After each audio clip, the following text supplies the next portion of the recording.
story.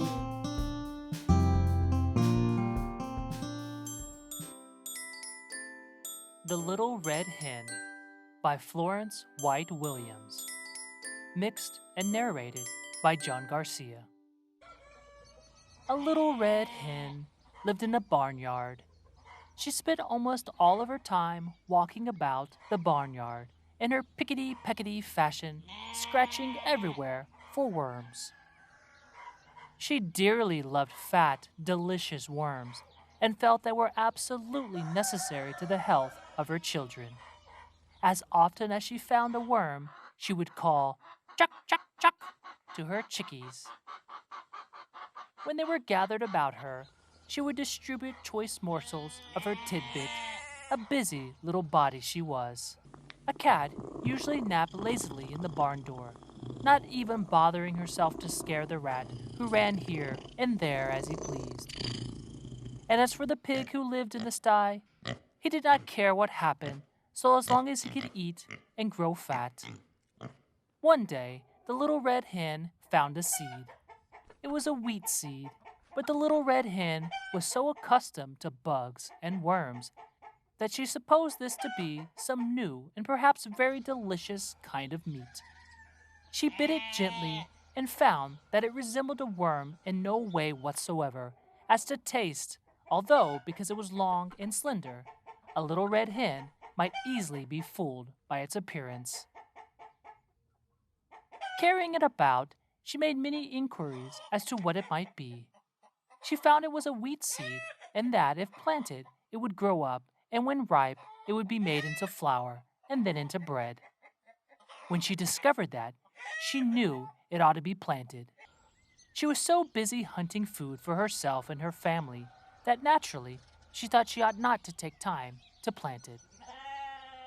So she thought of the pig, upon whom time must hang heavily, and of Cat, who had nothing to do, and of the great fat rat with his idle hours, and she called loudly, "Who will plant the seed?" But the pig said, "Not I." And the cat said, "Not I." And the rat said, "Not I." "Well then," said the little red hen, "I will." And she did. Then she went on with her daily duties through the long summer days, scratching for worms and feeding her chicks, while the pig grew fat, the cat grew fat, and the rat grew fat, and the wheat grew tall and ready for harvest. So one day the little red hen chanced to notice how large the wheat was and that the grain was ripe, so she ran about calling briskly, "Who will cut the wheat?" The pig said, "Not I." The cat said, "Not I." The rat said, "Not I." "Well then," said the little red hen, "I will." And she did.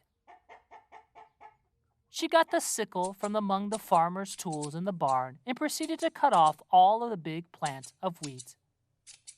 On the ground lay the nicely cut wheat, ready to be gathered and collected, but the newest and yellowest and downiest of Miss Hen's chicks set up a peep-peep-peeping in their most vigorous fashion, proclaiming to the world at large, but mostly particularly to their mother, that she was neglecting them. Poor little red hen! She felt quite bewildered and hardly knew where to turn. Her attention was sorely divided between her duty to her children and her duty to the wheat, for which she felt responsible. So again, in a very hopeful tone, she called out, "Who will thresh the wheat?" But the pig, with a grunt, said, "Not I." And the cat, with a meow, said, "Not I." And the rat, with a squeak, said, "Not I." So the little red hen, looking, it must be admitted, rather discouraged, said, "Well, I will then." And she did. Of course, she had to feed her babies first, though.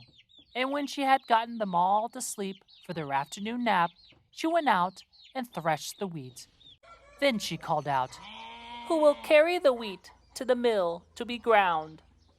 Turning their backs with snippety glee, the pig said, "Not I."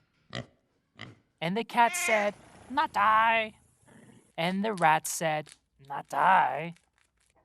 So the good old little hen could do nothing but say, "I will then." And she did. Carrying the sack of wheat, she trudged off to the distant mill. There she ordered the wheat ground into beautiful white flour. When the miller brought her the flour, she walked slowly back all the way to her own barnyard in her own pickety-peckety fashion. She even managed, in spite of her load, to catch a nice juicy worm now and then, and had one left for the babies when she reached them. Those cunning little fluff balls were so glad to see their mother. For the first time, they really appreciated her. After this really strenuous day, Miss Hen retired to her slumbers earlier than usual. Indeed, before the colors came into the sky to herald the setting of the sun, her usual bedtime hour. She would have liked to sleep late in the morning, but her chicks, joining in the morning chorus of the hen yard, drove away all hopes of such a luxury. Even as she sleepily half opened one eye, the thought came to her that today, that wheat must somehow be made into bread. She was not in the habit of making bread, although, of course, anyone can make it if he or she follows the recipe with care, and she knew perfectly well that she could do it if necessary.